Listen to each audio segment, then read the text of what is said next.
Welcome to Deepa Wire Basket. இந்த நாள் இனிய நாளாக அமையட்டும். அனைவருக்கும் வாழ்த்துக்கள்ங்க. பாருங்க, நம்ம சிவன் கண் கூட முடிச்சிட்டோம். ஃபுல்லா போட்டு முடிச்சாச்சு. இது போன வீடியோவில் நம்ம அளவுகள்லாம் சொல்லியிருந்தோம், பேஸ் எல்லாம் போட்டு காட்டியிருந்தோம். பாருங்க, பேஸ்லாம் போட்டு காட்டிட்டு திரும்ப சுத்து ஒயர் வச்சு கார்னர் திருப்புறது, இந்த சிங்கிள் ஒயர் ஜாயின் பண்ணுறது, இது எல்லாமே நம்ம சொல்லி கொடுத்துருக்கோம் இந்த வீடியோவில். இப்போ அதை எப்படின்னு பார்க்கலாங்களா? கட்டு ஒயர் வந்து நம்ம 26 கட்டு ஒயர் எடுத்திருக்கங்க. 26 கட்டு ஒயருமே 14 வரிசைகள் அடிப்பாங்க. பேஸ் வந்து 14 வரிசைகள் பின்னிருக்கோம், சரிங்களா? அதுக்கப்புறம் ஒரு விரல் நீட்டத்துக்கு ஒயர் விட்டுட்டு என்ன கலர் சுத்து ஒயர் போடுறோமோ அதே கலர் ஒயர் வச்சு நம்ம ஒரு லைன் ஃபுல்லாக பின்னிருக்கோம். இந்த 14 வரிசைகள் மட்டும் பின்னி ஒயர் கட் பண்ணி உள்ளே இன்செர்ட் பண்ணிட்டோம், சரிங்களா? பாருங்க, இந்த பக்கம் இன்செர்ட் பண்ணிட்டோம். இந்த பக்கமும் இந்த பக்கம் ரெண்டு கார்னருமே ஒயர் உள்ள இன்செர்ட் பண்ணிட்டோம். அதுக்கப்புறம் சுத்து ஒயர் போட்டு 8 வரிசைகள் பின்னிருக்கோம். ப்ளூ கலர் சுத்து ஒயர் வச்சு 8 வரிசைகள் பின்னிருக்கோம், சரிங்களா? 8 வரிசைகள் பின்னிட்டு அதுக்கப்புறம் சுத்து ஒயர் கட் பண்ணி உள்ளே இன்செர்ட் பண்ணிட்டோங்க. அதுக்கப்புறம் எல்லோ கலர் ஒயர் வச்சு 2 வரிசைகள் மட்டும் பின்னிருக்கோம், சரிங்களா? பின்னிட்டு அதுக்கப்புறம் ஒயர் கட் பண்ணி உள்ளே இன்செர்ட் பண்ணிட்டோம். அடுத்தது சுத்து ஒயர் ப்ளூ கலர் வச்சு 8 வரிசைகள் பின்னிருக்கோம். கீழே எப்படி பண்ணமோ அதே மாதிரி தாங்க மேலேயும் 8 வரிசைகள் பின்னிட்டு அதுக்கு அடுத்தது எல்லோ கலர் ஒயர் மாற்றி 2 வரிசைகள் பின்னிருக்கோம். அடுத்தது மேலே சுத்து ஒயர் ப்ளூ கலர் மாற்றி 3 வரிசைகள் பின்னி ஒரு லைன் உள்ளே இன்செர்ட் பண்ணிட்டோம். பாருங்க, ஏணிப்படி முடிச்சுதான் இந்த கூடை முழுக்க நம்ம பண்ணியிருக்கோம். பாருங்க, இங்கே சைடில் வந்திருக்கு ஏணிப்படி முடிச்சு, தெரியுதுங்களா? இங்கே பாருங்கதா சைடில் ஏணிப்படி முடிச்சு, சரிங்களா? கூடையோட சைடில் தான் ஏணிப்படி முடிச்சு கொடுத்துருக்கேன். அதனால் இந்த சென்டர்லாம் பார்த்தீங்கன்னா எந்த இதுவுமே இருக்காதுங்க, நீட்டாக வந்திருக்கு. பாருங்க, இந்த மாதிரி நீட்டாக ஃபினிஷிங் கொடுங்க. ரொம்ப அழகாக இருக்குது, கூட கலர்ஃபுல்லாக இருக்குது பார்க்குறதுக்கு. இப்போ அடுத்தது நம்ம ஹேண்டில் பார்க்கலாங்க. நான் வந்து கூடை பின்னுற மாதிரியே சாதா முடிச்சில் கைப்பிடி பின்னிருக்கேங்க. இந்த கூடைக்கு காது பார்த்திங்கன்னா நம்ம சாதா முடிச்சில் இந்த காது பின்னிருக்கோம், சரிங்களா? இதுக்கு கட்டு ஒயர் வந்து 2 கட்டு ஒயர் எடுத்துக்கணுங்க. 2 கட்டு ஒயர் எடுத்து நம்ம இந்த காது பின்னிருக்கோம். இது எப்படின்னு பார்க்கலாங்களா? இப்போ பாருங்க, இதுதான் என்னுடைய மெத்தேடு. நான் எப்போவுமே கைப்பிடி போகிறதுக்கு முன்னாடி எந்த இடத்துல கைப்பிடி வரணும், எவ்வளோ நாட்ஸ் இறக்கி நம்ம பின்னணும் அப்படிங்கிறது எல்லாமே அடையாளப்படுத்திடுவேங்க. பார்த்திங்களா? இந்த மாதிரி ஒரு ஒயர் போட்டு நான் அடையாளப்படுத்திக்குவேன், சரிங்களா? பாருங்கள், இந்த பக்கம் வந்து கைப்பிடி இங்கே தான் சொருகணும், இங்கே தான் ஸ்டார்ட் பண்ணணுங்கிறதுக்கு இங்கே ஒரு ஒயரும், இங்கே பாருங்கள் இங்கே ஸ்டார்ட் பண்ணுறக்காக இங்கே ஒரு ஒயரும் போட்டு வச்சுருக்கணுங்களா? இப்படி தாங்க நான் காது இங்கே தான் வரணுங்கிறத நான் ஃபஸ்ட்டே ஒரு ஒயர் கொடுத்து ஒரு அடையாளப்படுத்திக்குவேன், சரிங்களா? அடுத்தது நம்ம கட்டு ஒயரோட அளவுகள் பார்க்கலாங்க.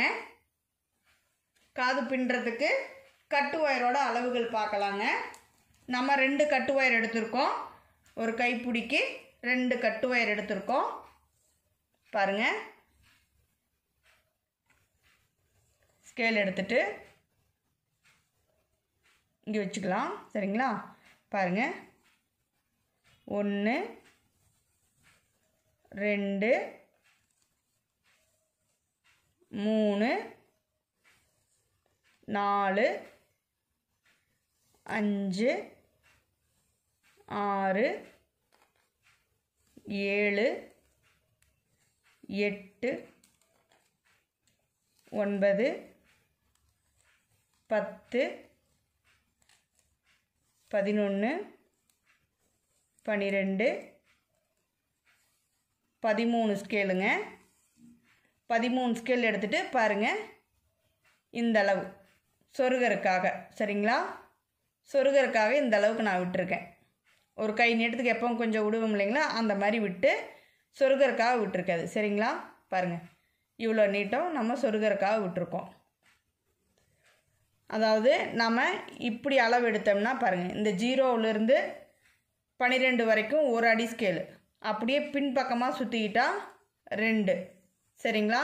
இப்போ அந்த மாதிரி தான் நான் சுற்றி எடுத்திருக்கேன். பின்பக்கமாக சுற்றினா 2, திரும்ப முன்பக்கம் 3, திரும்ப பின்பக்கம் 4, திரும்ப முன்பக்கம் 5, இப்படியே நம்ம 13 அடி எடுத்திருக்கோங்க. ஒரு கட்டு ஒயரோட அளவு 13 அடி, சரிங்களா? 13 அடி எடுத்துட்டு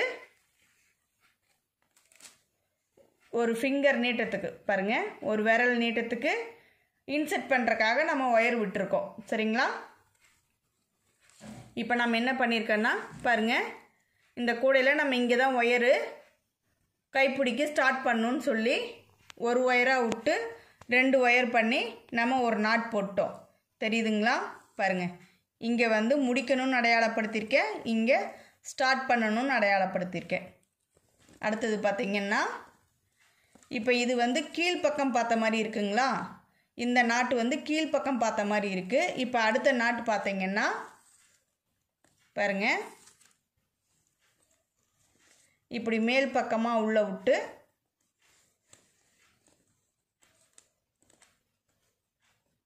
இந்த பக்கமாக எடுத்துக்கணும்.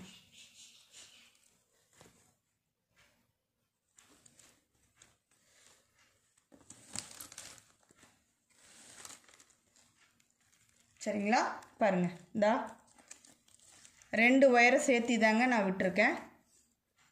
2 பூவையும் சேர்த்து நான் இந்த ஹோலில் விட்டு இந்த ஹோலில் எடுத்திருக்கேன், தெரியுதுங்களா? பாருங்கள், இந்த ஹோல்ஸில் விட்டு இந்த ஹோலில் எடுத்துட்டேன், சரிங்களா? ஒரு ஒயர் தான் விட்டுருக்கேன், ஒரு ஒயரை விட்டு 2ஆக எடுத்திருக்கோம். இப்போ அந்த 2 ஒயரையும் பிடிச்சி நம்ம ஈவனாக இருக்கான்னு செக் பண்ணிக்கணும், சரிங்களா?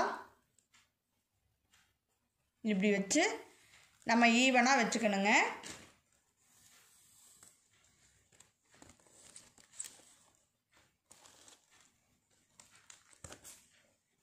ஓகேங்களா? இந்த மாதிரி ஈவனாக வச்சுக்கணும்.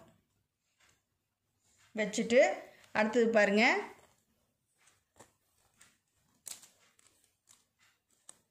இந்த 2 ஒயரையும் பிடிச்சி இது எப்பவும் போல் இந்த பூ வைப்போம் இல்லைங்களா, அது மாதிரி வச்சுட்டு அடுத்த ஒயர் எடுத்து சுத்து ஒயர் மாதிரி இப்படி மேலே போட்டு இப்படி ஒரு முடி போட்டுடணும், சரிங்களா? நம்ம எப்பவும் பேஸ் நாட் போடுவோம் இல்லைங்களா, அதே மாதிரி தாங்க.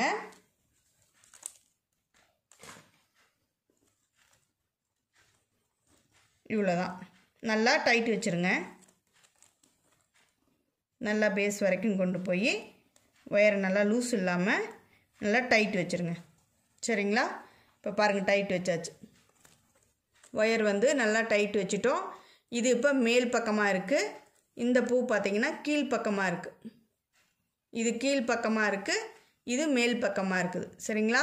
2 பூவையும் பாருங்கள், ஆப்போசிட் சைடு தான் நம்ம போட்டிருக்கோம், தெரியுதுங்களா? இங்கே பாருங்கதா, இந்த பூ இந்த பக்கம் இருக்குது, இந்த பூ இந்த பக்கம் இருக்குது, சரிங்களா? அடுத்தது நம்ம என்ன பண்ணுறோன்னா கூட இப்படி திருப்பிக்கணுங்க. திருப்பிட்டு இந்த 2 ஒயரும், அதாவது இந்த பக்கம் வர லெஃப்ட் சைடு வர ஒரு ஒயரும் ரைட் சைடு வர ஒரு ஒயரையும் பிடிச்சி நம்ம ஒரு நாட் போடணுங்க.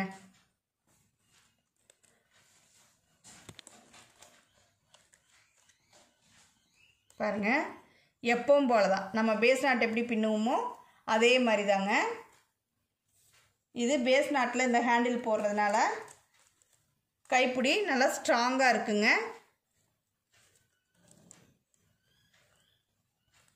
எப்போ நம்ம பின்னுற மாதிரி இல்லாமல் பாருங்கள் எவ்வளோ அழகாக கிடச்சிருக்கு பாருங்கள். கீழே ஒரு நாட்டு, மேலே ஒரு நாட்டு, இப்போ சைடில் போட்டிருக்கோம், 3வது நாட்டு சைடில் போட்டிருக்கோம். சரிங்களா? இப்போ அப்படியே திருப்பி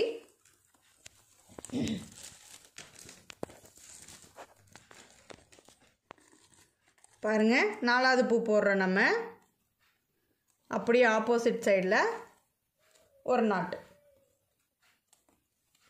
எப்பவும் போல தாங்க நம்ம பின்னிருக்கிறது சிவன் கண் கூடைக்கு நம்ம பேஸ் நாட்டில் ஹேண்டில் போடுறோம். சரிங்களா? ஓகேங்களா? இப்போ சொல்கிறேன் பாருங்கள். இது மேல் பக்கமாக இருக்குது, இந்த பூவு மேல் பக்கமாக இருக்குது, கூடைக்கு மேல் பக்கமாக இருக்குது. இந்த பூ பாருங்கள் கீழ்ப்பக்கமாக இருக்குது. பூ எப்படி பின்னிருக்கேன்னு பாருங்கள், கீழ்ப்பக்கமாக இருக்குது. அடுத்தது பாருங்கள், இந்த 2 ஒயரையும் மேல் ஒயரையும் கீழ் ஒயரையும் பிடிச்சி சென்டரில் ஒரு நாட்டு போட்டிருக்கேன், சைடில் வரும். சரிங்களா? இது லெஃப்ட் சைடு, இது ரைட் சைடு. சரிங்களா? இப்போ பார்த்தீங்கன்னா 4 பக்கம் பூ தெரியுது பாருங்கள். 1 2 பாருங்கள், 3 4. சரிங்களா? 4 பூ தெரியுதுங்களா? இப்போ என்ன பண்ணுறோம், அடுத்தது இந்த மேல் பக்கமாக இருக்கிற 2 ஒயரையும் பிடிச்சி ஒரு நாட் போடுறோம். கூடையை நம்ம இப்படி சுற்றி சுற்றி தாங்க போடணும். அப்போ தான் நாட்ஸ் வந்து அழகாக கிடைக்கும். அதே மாதிரி நல்லா இறுக்கமாக போட்டுவாங்க. டைட் வச்சு பூ நல்லா இறுக்கமாக போடுங்க.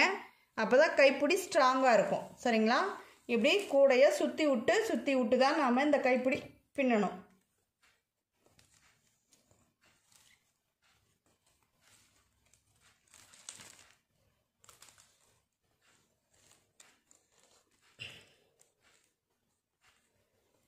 அடுத்தது பாருங்கள், லெஃப்ட் சைடு கூடை இப்படி நம்ம சுற்றி விட்டுட்டு இந்த பக்கமும் அந்த பக்கமும் ஒவ்வொரு நாட்டு போடும்போதும் கூடையை நம்ம இப்படி சுற்றி விட்டுக்கணும். நம்ம எந்த பக்கம் அடுத்த நாட்டு பின்னணுமோ அந்த பக்கம் கூடையை நம்ம சுற்றி விட்டு பின்னணுங்க. அப்போ தான் நமக்கு 4 பக்கமும் நாட்ஸ் கிடைக்கும்.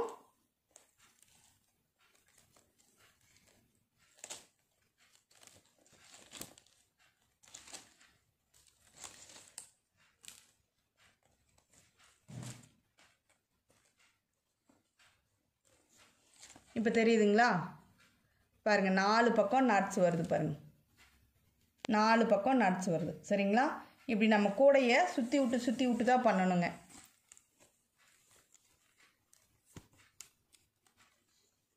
இப்போ நாம் கூடையோட மேல் பக்கமாக வர ஒயரை பிடிச்சி நம்ம நாட் போட்டிருக்கோம்.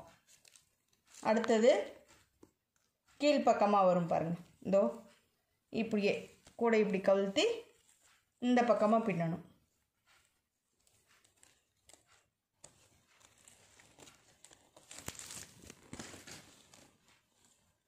பாருங்க, இப்படி கூடையை இப்படி கீழ் தரையில் போட்டுட்டு இல்லை டேபிளில் வச்சுட்டு உங்களுக்கு எப்படி வாட்டமாக இருக்குதோ அந்த மாதிரி வச்சுட்டு நீங்கள் பின்னிங்கன்னா ஈஸியாக இருக்கும் இந்த கைப்பிடி. அப்போ தான் நம்ம கூடையை சுற்றி விட்டு நம்ம ஈஸியாக சீக்கிரமாக பண்ணிடலாம். அப்போ தான் வந்து இந்த கைப்பிடியும் வந்து உங்களுக்கு அந்த ரவுண்ட் ஷேப் மாறாமல் கிடைக்கும். இது 4 பக்கம் சுற்றி விட்டு பண்ணுறதுனால நல்லா ரவுண்டாக ஸ்ட்ராங்காக தாங்க இருக்கும். கைப்பிடி எப்படி இருக்குமோன்னு நினைக்காதீங்க.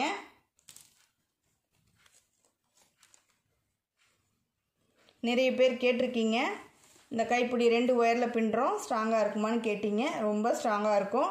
ஏன்னா கூடையே நம்ம பின்னும்போது கைப்பிடி அதில் தானே பின்னுறோம்.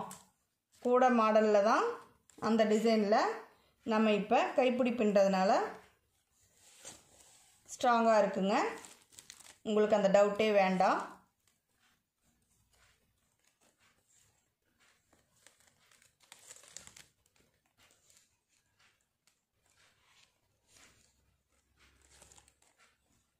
இப்படியே நம்ம சுற்றி விட்டு பின்னிட்டு வரணுங்க. பாருங்கள், கொஞ்சம் உங்களுக்கு பின்னி காட்டிட்டேன் நான். இந்த மாதிரி நம்ம கூடையில் வரும் இல்லைங்களா, அந்த மாதிரி ஹோல்ஸ் வரும். பாருங்கள், நல்லா அழகாக 4 பரமும் நம்மளுக்கு நாட்ஸ் வரும். இந்த பக்கம் பின்னியிருக்கேன், அதை காட்டுறேங்க. ஹேண்டில் இங்கே பாருங்கடா, எவ்வளோ நல்லா உருண்டையாக கெட்டியாக கிடச்சிருக்கு பார்த்தீங்களா?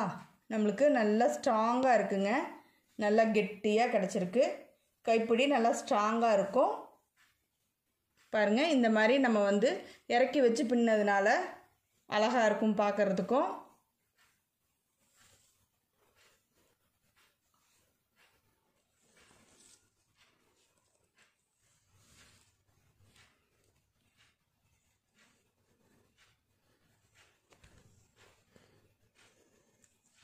இதே மாதிரி நீங்களும் பின்னிட்டு வாங்க. ரொம்ப அழகாக இருக்கும் பார்க்குறதுக்கு. தேங்க்யூ ஃபார் வாட்சிங்.